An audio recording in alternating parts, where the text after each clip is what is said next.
February 17th, 1917.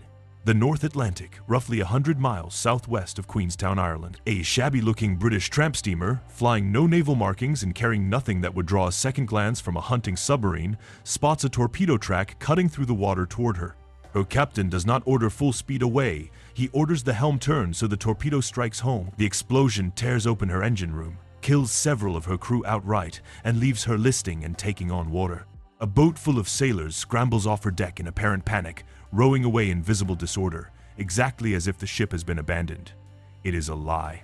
Beneath collapsible screens on her deck, 512-pounder guns and a small crew of naval ratings lie perfectly still, waiting for the submarine responsible to surface and finish the job. When it does, close enough to see, this ship is going to open fire from a range at which she cannot possibly miss. This is the story of HMS Farnborough, one of the Royal Navy's Q ships, and the astonishing tactic of letting yourself be torpedoed on purpose in order to win. By 1917, Britain faced a problem that conventional naval power could not solve. German U-boats, under a policy of unrestricted submarine warfare, were sinking merchant shipping around the British Isles faster than it could be replaced, at one point threatening to starve Britain out of the war within months through sheer tonnage losses alone. Early in the campaign, U-boat commanders, under the traditional laws of naval warfare, known as prize rules, were required to stop a merchant ship, allow her crew to abandon ship safely, and only then sink her, usually with deck guns rather than torpedoes, since torpedoes were expensive and in limited supply. This gave German captains an incentive to surface rather than fireblind from underwater, and it was this specific habit the Royal Navy set out to exploit. Convoys, depth charges, and hydrophone listening gear were all being developed to hunt U-boats directly, but none of it existed in workable form yet in the war's early years. What did exist, cheaply and immediately, was deception. The idea itself sounds almost too simple to have worked more than once. Take an ordinary, unremarkable merchant vessel, ideally something slow and cheap-looking that a U-boat commander would not consider worth a torpedo, and quietly convert her in a naval dockyard, hiding real naval guns behind false-deck cargo, collapsible bulwarks, and dummy lifeboats. Crew her partly with merchant sailors to keep the disguise convincing, and partly with naval gunners trained to stay hidden and utterly still for hours at a time. When a U-boat surfaced to challenge the ship with gunfire, as prize rules encouraged, or in Farnborough's case, when a U-boat actually torpedoed her, the crew would stage a chaotic, theatrical abandonment, a so-called panic party rowing away in a display of terror and disorder, specifically designed to convince a watching submarine commander that the ship was helpless and finished. The moment the U-boat closed in to inspect the kill or finish it off with deck gun fire, the screens would drop, the white ensign would be run up in place of the merchant flag, and every hidden gun would open fire on a target now close enough that missing was almost impossible. Roughly 200 of these Q ships, named for their home port of Queenstown, were commissioned during the war. The idea worked. When it worked, precisely because no U-boat commander expected an apparently helpless, sinking tramp steamer to have been waiting the entire time to kill him. HMS Farnborough, officially Q5, had begun life as an ordinary collier named Loaderer, a 3,207-ton tramp steamer with no fixed route, converted at Devonport with 512-pounder guns, 2 6-pounders, and a machine gun, all concealed behind false deck structures. Commanding her was Gordon Campbell, a Royal Navy officer who had specifically sought out this kind of special service assignment after being turned down for a destroyer posting he actually wanted. Campbell's first success came on the 22nd of March, 1916, when Farnborough engaged and sank the German submarine U-68, an action notable for something beyond the Q-ship deception itself.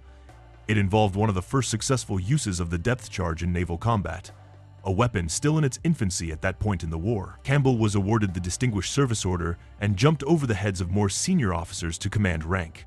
Then Farnborough went almost 11 months without another action, a long, uneventful stretch of patrol duty that gave no hint of what was coming. If you're finding this dive into one of the strangest tactics of the naval war interesting, subscribing helps the channel keep telling these stories properly.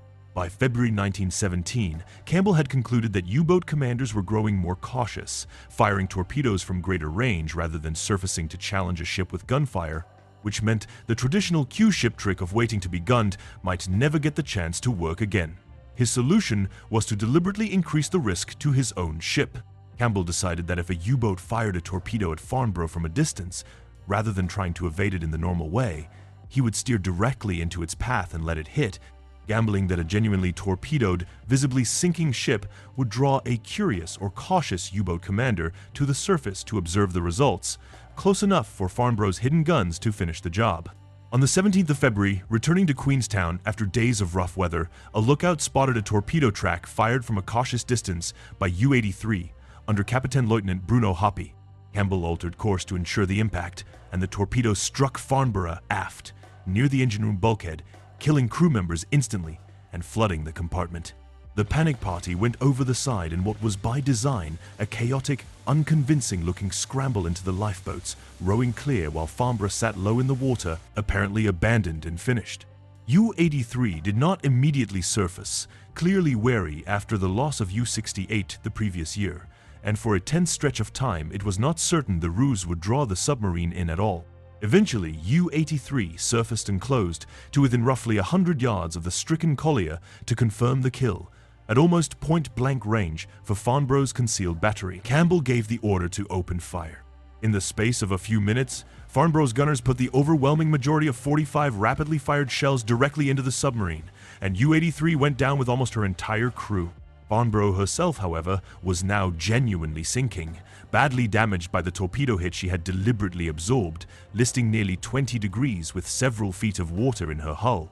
She had to be taken under tow and was eventually beached at Mill Cove to save her from going down entirely, her guns and much of her equipment salvaged intact. For an action in which his own ship was nearly lost and several of his own men killed by the very torpedo he had steered into, Gordon Campbell was awarded the Victoria Cross, Britain's highest award for gallantry, becoming one of the small number of officers to receive it twice over the course of separate Q-ship actions during the war, alongside 2 further bars to his Distinguished Service Order. His crew shared in a distribution of prize money and a substantial haul of decorations of their own. The Q-ship program as a whole never became a war-winning weapon on its own, and by late 1917 German U-boat commanders had grown wary enough of the tactic that fewer submarines took the bait at all, torpedoing suspicious-looking merchant ships from long range without ever surfacing to confirm the kill.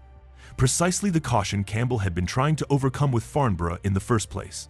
Q-ships also suffered real losses of their own, and later actions in the program cost the Navy ships and crews with nothing to show for it.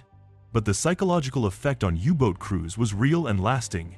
Once German submariners knew that even the most ordinary-looking tramp steamer might be carrying hidden naval guns, every routine surface engagement carried a new layer of risk that had not existed before.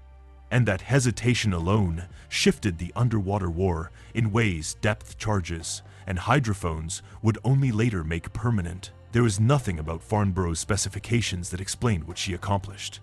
She was, on paper, an aging collier with no fixed route and no reputation, exactly the kind of ship a U-boat commander would sink without a second thought and without wasting a torpedo doing it. Her actual weapon was the willingness of her captain and crew to be shot at, torpedoed, and nearly sunk on purpose in order to buy the one thing that made the deception work: a few unguarded minutes where the enemy believed the fight was already over. Twice, that gamble paid off with a U-boat destroyed. The second time, it very nearly cost Farnborough herself, and Gordon Campbell earned his Victoria Cross standing on a ship that was, quite deliberately, already sinking beneath him.